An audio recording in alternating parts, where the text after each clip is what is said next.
What's good, YouTube? Welcome back to the channel, Jacob Alava, and today we're training in Stronghold Athletics. So this is actually a private gym. Parang na-invite na rin ako or I was allowed to train here. So that's why we're here right now. Kaya ako nakalabas kasi alam kong safe yung lugar. So today I'm training with a friend and client, Cat. Cat, introduce yourself.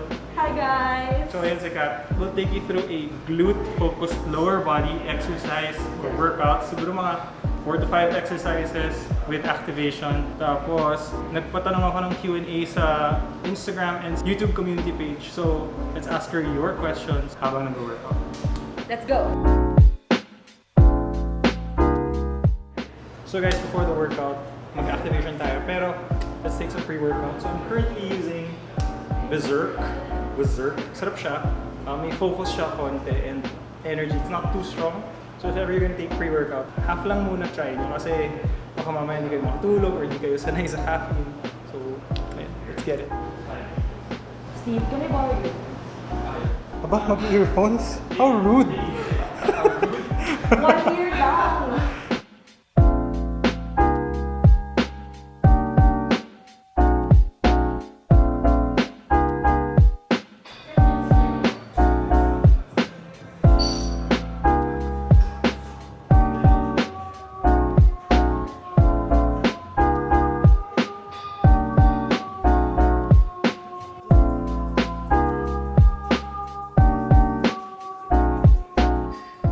So guys, yung purpose ng activation is for you to fire up your glutes para ma-feel mo siya kasi yung glutes malaking muscle yan eh.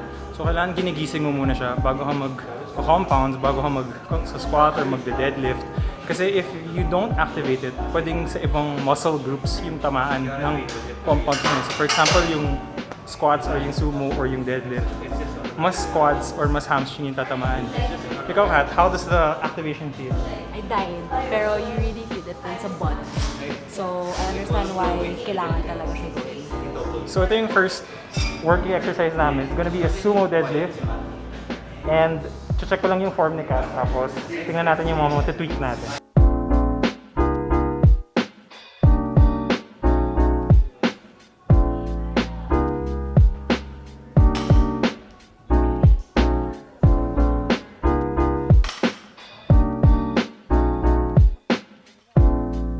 So guys, yung form ni Kat kanina, para siyang more of the powerlifting style. And yung gagawin kasi natin, tatarget natin yung glutes. So mas more wet tayo. Yung ginawa niya wide. So yung wide kasi yun yung mga ginawa ng powerlifter. So yung range of motion mo short. So more quad, hamstring, less glutes yun eh. So tweak natin konti yung form niya.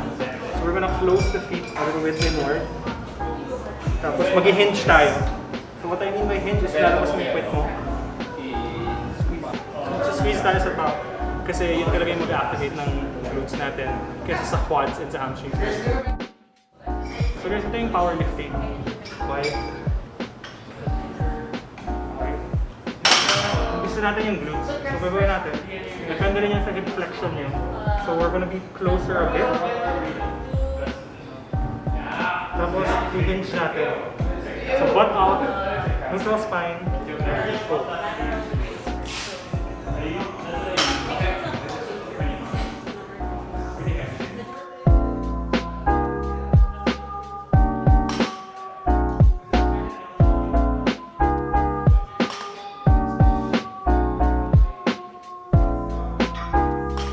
New form.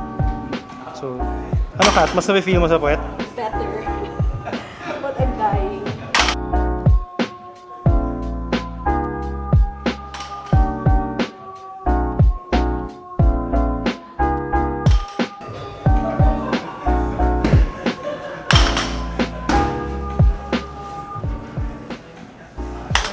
Okay, so Kat, yung first question natin, did you do calorie deficit, maintenance, or surplus? I did all. First 3 months with Jacob was a deficit. And then the next 3 months we did maintenance and now I'm on bulk. If you were to ask me like ano yung favorite ko, I think overall with how I was feeling, it's now. I know people have this mentality na parang you have to eat konti lang para you get thin, pero mentally it was killing me. So I appreciate more yung bulking.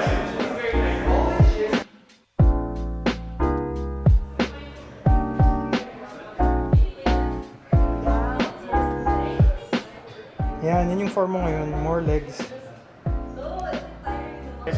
So, yung ginawa ni Kat, more quads yung tinatamaan, di ba? More quads yung tinatamaan. Yes. Kasi yung form niya ganyan.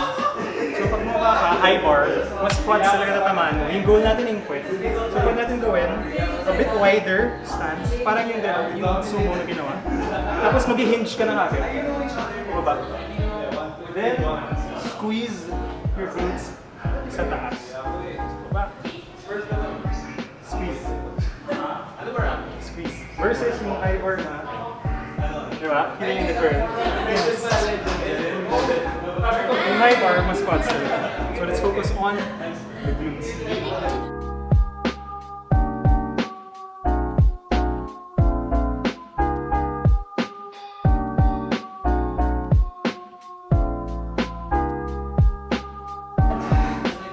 Hinge, remember.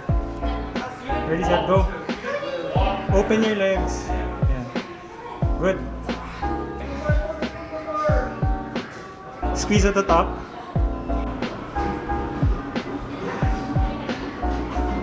So Kat, next question. How do you stay motivated now? I think I just do it talaga for myself. And parang on days na when I'm stressed with work, all that stuff, I just go to fitness to like let out the stress. Parang papa-GV. Like, you know how they say na endorphins? It's really endorphins because it starts my day, I work out first. So, and syempre, everyone wants a good body, diba? So, yeah. So next workout, we're gonna be doing hip thrusts. So may proper way of doing it. Well, a lot of people kasi pag nag-hip thrust sila, actually konting tao lang nag-hip thrust talaga. Pero if you really want to grow your butt, ito yung one of the main movements that you should be incorporating. Lalaki ka man o babae, kailangan mo talaga incorporate ito if you want a nicer booty. So guys, tingnan natin si Cat hip thrust. Dapat yung hindi gawin, no? Tingnan nyo. Yung head niya, medyo nakatingin sa taas. So guys, kung nakita nyo yung head nyo nakatingin sa taas, mas maganda kung yung chin nakadikit sa sternum habang nag-hip thrust. Kasi mas mafe-feel mo talaga siya sa glutes. So, Lalabas lahat ng double chin. lalabas na lahat ng double chin nyo. Pero pag bulking naman, okay lang yun. Pero yeah, let's see the new and improved form. Papakita sa atin ni Kat. So guys, ito yung tamang form. Tingnan yung ginagawa ni Kat. So yung chin niya connected to the sternum, hindi niya tinatanggal din. Kasi mas mafe-feel mo talaga yan sa glutes mo. Tapos yung feet niya, 90 degrees. You know? So yung hinge, yung hip movement lang talaga. If you really want to grow your butt, yan talaga yung secret.